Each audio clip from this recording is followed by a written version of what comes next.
keeping quiet. I don't know what they hear. I am saying these things and they are not going to arrest me. So I am saying that so we must be rescued from this. We must be rescued from this seizure of the judiciary by a few individuals for reasons I don't know how. Finally, I see there are brave judges there like the Chief Justice, like Gondon Tende, people like Bamugadaide, and you should interview me next, and they should be brave enough to speak out. That is what can be done. Yes. I wouldn't like international law to invade Uganda. We're Obviously. independent. Mm. So let us, we Ugandans, defend our country ourselves. What do you mean when you say Uganda doesn't have an attorney general? Attorney General, In particular, Chiriwa Chiwanuka and Kafuzi Jackson, the duo. because whatever they say as the Attorney General is what prevails. When some of us were in that position, you were there to advise President about the meaning of law. And remember on several occasions, I rejected the president's view and said that's against Ugandan law. What you are proposing is not possible because it is contrary to international law.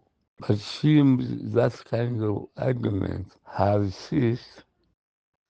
Only the president says whatever is said in the law, and that is wrong. The president himself is a military man. Is supposed to, he doesn't make the law. He Okay. can't be the law. He is a military man and a politician at that. So everything he says cannot be law. Is there anything you think, in particular, that the Law Society can do to bring the Attorney General to order? If I were part of the judiciary and I would urge civil disobedience. I would urge the judiciary to boycott everything dealing with the NRM government illegal actions. I remember when I was still a member of the judiciary, we made certain decisions. One, to boycott all cases, and it was we took 1 week break, refusing to accept the judgment. I think it was during the period what we call the Black Mamba incident. Mm. We decided that we are not going to do judicial work. So we all boycotted everything from magistrates to the Supreme Court. We downed our tools. And when Museveni came back, he had been abroad. He apologized and agreed with us and restored law and order and the power of the judiciary. I think the law society has an obligation to do that, not to accept interpretation of the law by Museveni. Do you think that the judicial officers in this country are bold enough to call for a countrywide demonstration by all judicial officers from magistrates to Supreme Court? I don't know whether they are still brave, but when we called for action to boycott judicial work for a week, I was all ready from Kampala to Kitgum, from Kitgum to Kisoro. Nobody turned up to work, and the whole judicial work was suspended. I don't know whether we have that such brave law decision, rather such brave. Some of those judicial officers are still there. They should know what we did and what the current government of the NLM continues to do that, let those magistrates and judges who were present when I was still a judge do similar action and lead the others so that really we have sanitary standards with the judiciary and the judiciary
nobody is saying, nobody has proofs, but Chief Besigye is innocent. What the courts have said is that he should be